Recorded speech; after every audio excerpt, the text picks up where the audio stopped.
Welcome back to Straight Guy Queer Eye. I am your host, Paul Yen. This is episode number 10. We have some corrections from last week. I said I didn't know anything about Gone with the Wind, which I still really don't.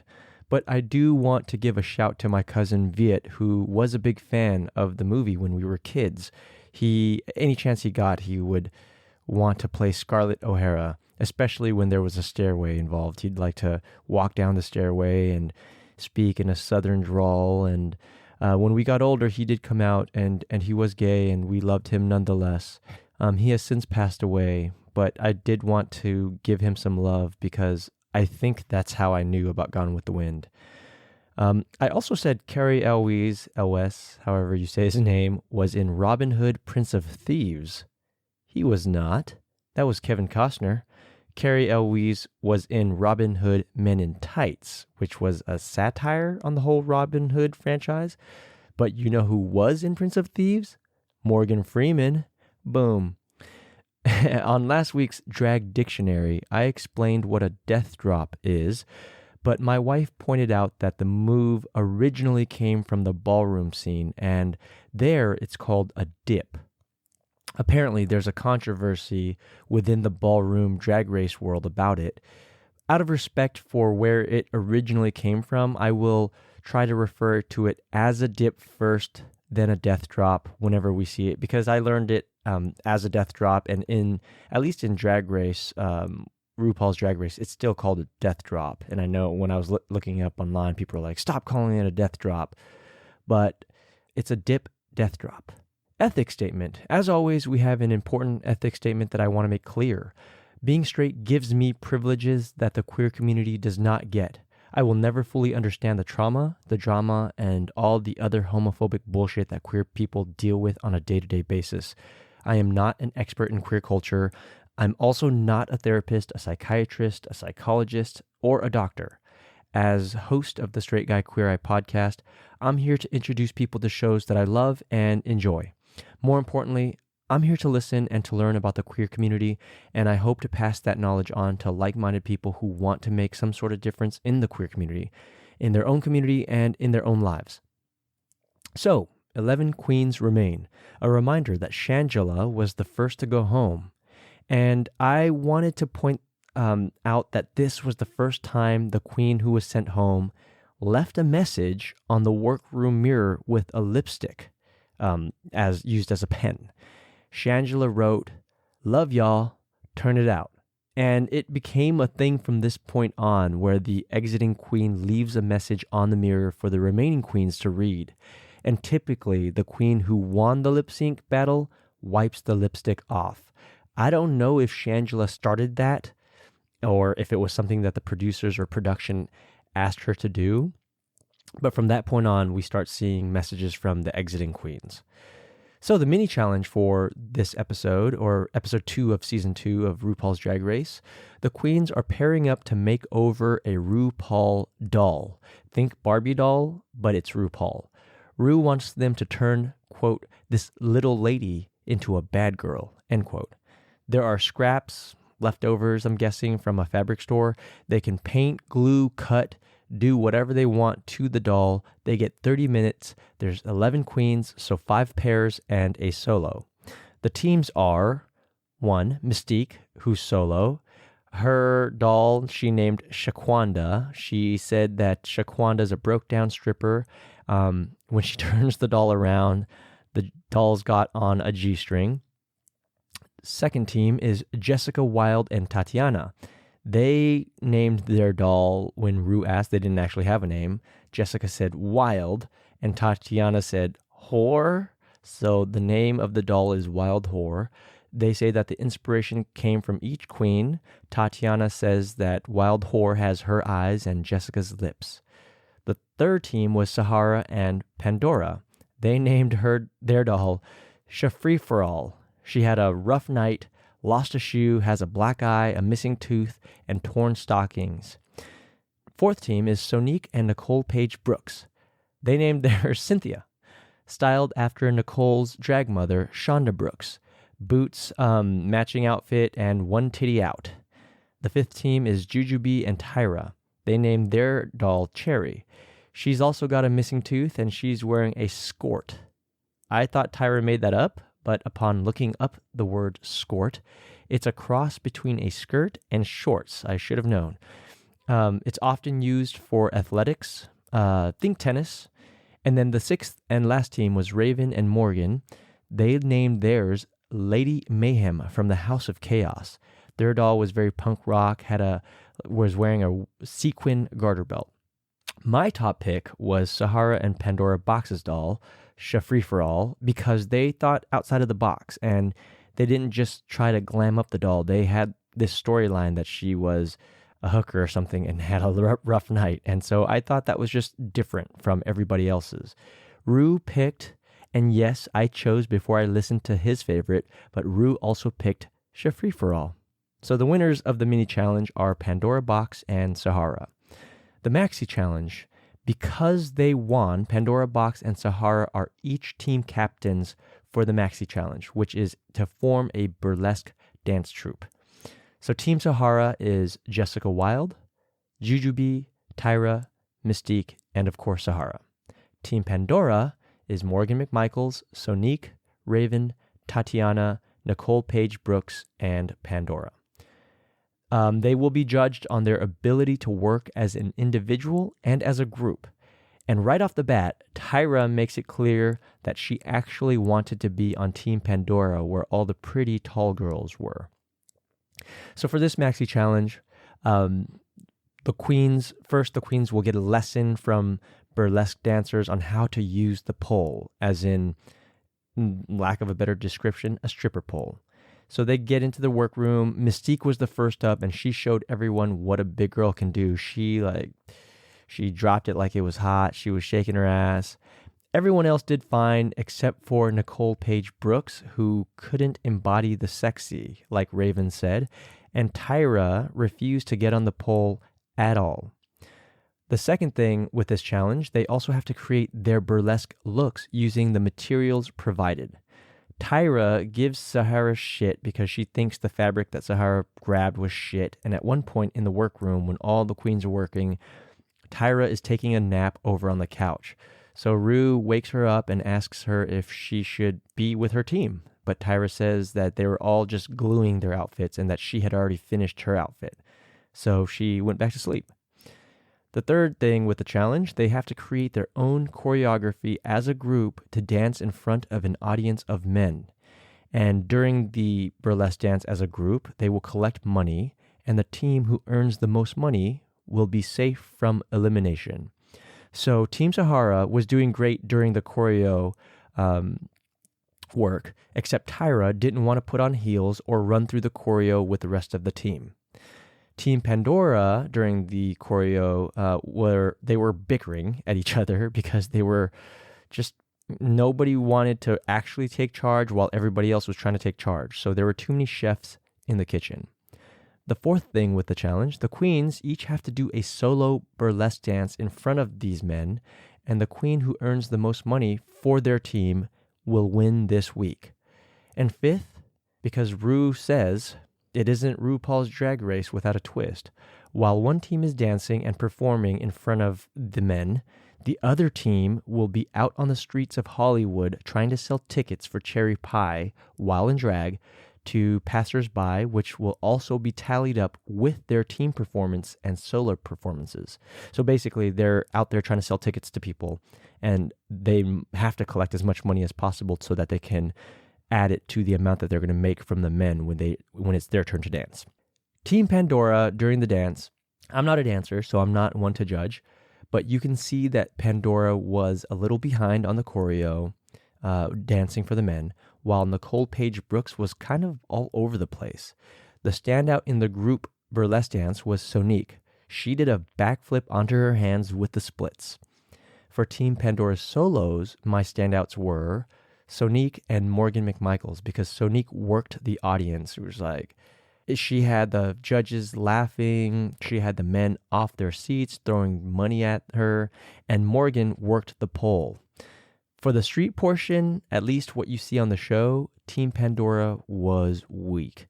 I think they thought because they were all pretty that they wouldn't have to work the people walking by as much, but personality matters, and so you could see them struggling.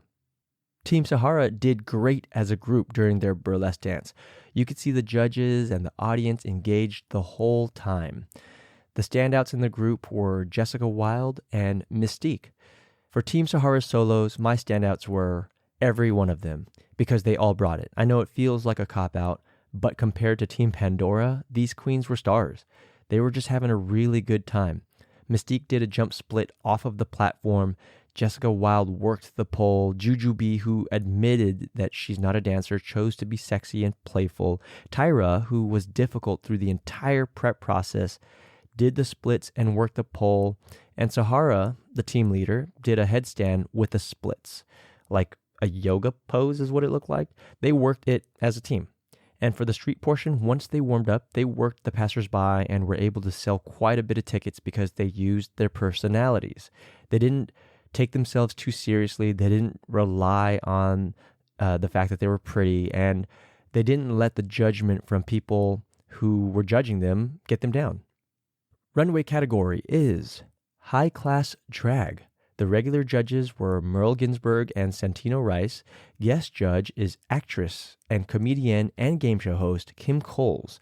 I know her from Living Single. And extra special guest judge was Dita Von Teese, who Ru called the Queen of Burlesque, but I know her because of her sexy-ass lingerie brand, and my wife and I are fans. My top outfits on the runway were, I have 4 this week, Tyra Sanchez. She was wearing this sheer black gown and was rocking a pompadour afro. Number 2 was Mystique. She had on an elegant black gown with, I want to say, silver or shiny lacing through it. I'm not really sure how to describe it, so I'm going to stop trying. Sahara had on a blue, either sequined or glitter gown. Raven had this black low-cut gown, which was nice, but what I really liked was her long straightened hair with bangs. My bottom outfits in no particular order were Jessica Wilde. It was just a bit too busy. It was a gown, but it had like this frou-frou thing on her right shoulder. It had the frou-frou things on her sleeves and then, at her ankles. It's just way too much. Just think Jamie Lee Curtis in True Lies when she goes to meet Arnold's character in the hotel before she ripped it all off. And then my third was Morgan McMichaels. It wasn't a bad outfit. It actually looked really nice, but she decided to go with an executive realness power skirt. And that's not what I think of when I think high class, because she looked like a businesswoman. Spoiler alert. If you haven't watched the episode and don't want to know who wins and who goes home this episode, I suggest you stop here. The team that earned the most money from their burlesque dance and street hustling was, drumroll please, Team Sahara.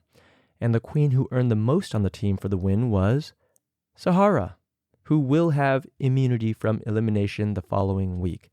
So safe for the rest of the team, which included Tyra, Mystique, Jujubee, and Jessica Wilde, which means Team Pandora are all up for elimination. The judges didn't like Pandora's runway look. Kim Coles thought there was duct tape on it, which I disagree with, and she didn't stand out to Dita Von Teese. Merle said that she may not give great ass, but she gives great sass, and she was one of the team's top earners. Ru said Sonique made it rain on the stage, but was too rude on the street. Nicole Page Brooks, Dita Von Teese thought Nicole was a real woman, which is a compliment. And Santino Rice said she looked like a drunken Janet Dickinson, and she brought in the least amount of dollars. Tatiana, Ru said she looked like a vision in purple. I'm getting Rebecca Glasscock flashbacks, as in she's really pretty, and the judges are really in awe of how pretty she is, and hopefully Tatiana brings it and that the judges don't let that cloud their judgment. Raven, during her solo, she didn't make a lot of money and admitted that she fucked up. She was the second lowest earner in the group. Ru asks what she would have done differently, and she said she wouldn't have done as much and just laid out there and let the men throw money on her. And it was a dig at Tatiana because I think that's basically what Tatiana did. So I sense some jealousy there. Dita Von Teese says that Raven's burlesque performance was her least favorite, while she really liked her runway. but that Raven is very femme fatale and that she wouldn't leave her man alone in a room with Raven, to which Raven replies, "Don't." And that says a lot because Dita Von Teese is also very beautiful. Based on her burlesque performance, Kim Coles didn't originally like Raven, but after her runway, Kim Coles says she has an edge to her. And because Morgan McMichaels has immunity for her win last week, she didn't get critiqued at all. However, Ru had to make it a little shady and asked Morgan who she would send home. Morgan McMichaels chose Tatiana because she's the weakest person in the group. Then Ru goes to ask Tatiana who she would send home, and she copped out a bit by choosing Morgan, saying, oh, it's because she's got immunity. Nicole Paige Brooks said, send them all home, which I thought was really funny, which is a clever answer, right? You don't really have to give an answer, just send them all home. Raven chose Tatiana, again, the jealousy and the shade, because she thinks Tatiana doesn't want to be a grand superstar diva and that she's just comfortable being pretty, to which Tatiana chimed in, no. With all that said, Ru made his decisions, and the safe queens were Morgan McMichaels due to immunity, Sonique, Tatiana, and Pandora. So lip-syncing this week will be Raven versus Nicole Paige Brooks. They lip-sync to My Lovin', You're Never Gonna Get It by In Vogue. I know the song. I wouldn't have been able to tell you it was In Vogue. They were both in gowns, so there was nothing amazing to report. They weren't doing backflips or cartwheels or duck walking or death drops or anything like that, or dips or anything like that. By the end of it, Shantae, Raven stays, and Nicole Paige Brooks sashayed away. Raven definitely felt like she was embodying the song with its R&B vibes much more than Nicole Paige Brooks. Hers was just a bit basic, just like her Gone with the Wind photo shoot challenge from the previous episode. So Raven stays to slay another day. That's it for episode 2 of RuPaul's Drag Race Season 2. These are the things that stood out to me. Mystique, who's a big girl, is super flexible and athletic, doing the jumping splits. You have to be to be able to do splits the way she does. This reminds me of a time when I ran the San Francisco Marathon. You know, I was fit, I was much younger, I trained for it, and at mile 18, I was struggling. And I saw bigger men and women. I'm talking about much bigger, thicker men and women running right past me. And in that moment, it really made me view bigger folks differently. I had a lot of respect for them because they tore me to shreds. And there's this idea of, oh, you know, people who are bigger or out of shape or whatever you want to think they are, they're surprisingly strong, and they have the tenacity and the ability to outshine anybody who looks like they're in shape. So yeah, that's just to show love to Mystique, because she says it a lot, at least for the first 2 episodes. She says, you know, these skinny bitches, I'm quoting Mystique, they don't know what's coming, basically. And she's right. You know, people who are bigger tend to be written off as secondary or not as strong competitors, but she's showing the viewers completely different. And I think she's going to be a surprise competitor in the entire series. I forget because I don't remember who won or who wins each episode. Another thing that stood out to me was that in the workroom, we learned that Nicole Paige Brooks also has a son, because Tyra has a son as well. Nicole Paige Brooks' son's name is Lucas. He's 2.5 years old. And during the workroom, she's talking to, I want to say, Sonique, and she says she misses him. It just makes me think of people who don't want or think gay couples shouldn't be able to raise children, which is dumb as shit. Because if there are people in the world who want to have children, they should be allowed to have children. What should be important is whether or not they're good parents. Not if it's 2 men raising a child or 2 women raising a child. If your argument is that only straight people, a man and a woman, can raise children, then we should look at the track record, because there are plenty of straight couples who are horrible at raising children, not on a normal, like, non-abusive level, just people who aren't good at it, but they get good at it over time. But then you look at the extreme cases where you see on the news where people are starving the kids or have them chained up or whatever it is that they're doing to harm these children. But you don't see these homophobes going after straight people. So why are you going after gay people for wanting to have children?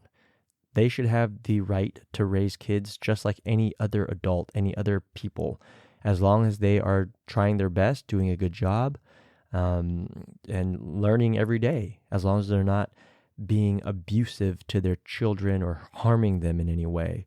And then of course homophobes will argue that they're harming them psychologically, which is complete bullshit. It's just a cop out, because straight people can harm kids psychologically too. So then what's your response to that? The homophobia, the transphobia just goes beyond the pale. It's ridiculous.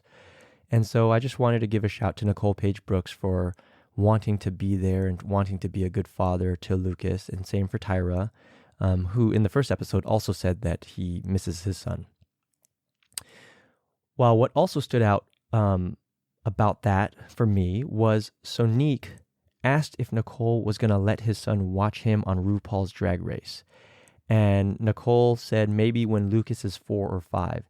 And I think that's damn cool. I think we live in an age where it's really cool to see adults and parents and people who are progressive and are open to sharing the queer culture and queer community and queer stories to their kids. And I think that's not fascinating. I think it is fascinating, but I think it's important, because you're teaching your kids to be loving and accepting and to be supporters and allies very early. You're teaching your kids that love conquers all, and that hatred is wrong, and that there's no place for it in the world. And I think that's amazing. I think that's great that she is willing to show Lucas her work at 4 and 5, and that she's proud of it, and that Lucas can grow up one day and be proud that his dad is a drag queen, and that's what he does for a living. And so kudos to her. And this is the last thing that stood out to me in the workroom. We learned that Pandora's dad was just diagnosed with cancer, and that Jujubee's dad passed away from cancer. And Jujubee says to Pandora to make sure you tell him you love him. That's the most important thing that Jujubee can say to Pandora.